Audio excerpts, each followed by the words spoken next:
আসসালামু আলাইকুম ভাই। আমি কয়েকটি এই জামাতের সাথী ভাইদের কাছ থেকে শায়রি কয়েকটি নিব ইনশাল্লাহ, জিমাদের কাছ থেকে। ইনশাল্লাহ আপনারা দেখতে থাকুন, ওনার কাছ থেকে আমরা শায়রিটি নিব ইনশাল্লাহ। হ্যাঁ, শায়রিটি বললে ভালো হতো। জি ইনশাল্লাহ। হচ্ছে উম্মত আমার নাম, দাওয়াত আমার কাম। আমি আল্লাহর সৈনিক, দাওয়াত দেব দৈনিক। যখন খাবো ধাক্কা, তখন ইমান হবো পাক্কা। দুনিয়া হলো অল্প দিনের ঠিকানা, জান্নাত আমাদের বাড়ি, খাট হলো আমার সোয়ারি। নবীর মতে মত, নবীর পথে পথ, তাহলে হও নবীর উম্মত। নিশ্চয় হলাম, নিশ্চয় হইয়া চলা, ছোট হইয়া বলা, ছয় সিফতের গাড়ি, করিবেন না দেরি, উঠেন তাড়াতাড়ি, এই গাড়ি নিয়ে যাবো জান্নাতের বাড়ি। ভাই ইনশাল্লাহ আমরা শায়রি আরেকটা শুনলাম। ভাই ওনার কাছ থেকে আরেকটি শায়রি নেবার চেষ্টা করবো এই দাওয়াতের বিষয়ে। ভাই আরেকটা শায়রি বললে ভালো হইতো।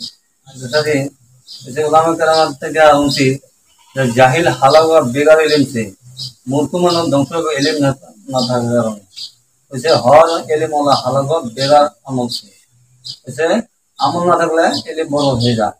হচ্ছে হর আমল ওলা হালাওয়া বেগার শুনছে, শূন্যতে পামতি না থাকে তাহলে তার আমল বরবাদ হয়ে যায়। হচ্ছে হর শূন্যত না হালাল বেকার একটা, যদি একটা না দেয় আল্লাহ না হয় তাহলে ওটা বরবাদ হয়ে যায়।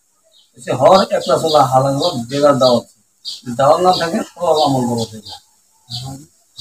ইনশাল্লাহ আমরা শায়রি লইলাম, আপনারা দেখতে পাচ্ছেন। ইনশাল্লাহ এই শায়রি আমরা নিজে নিজে লিখবার চেষ্টা করবো আর আমল করার চেষ্টা করবো। আর চ্যানেলটা সাবস্ক্রাইব করে দিয়ে সাথে থাকবেন, ওনাদের জন্য দোয়া করবেন।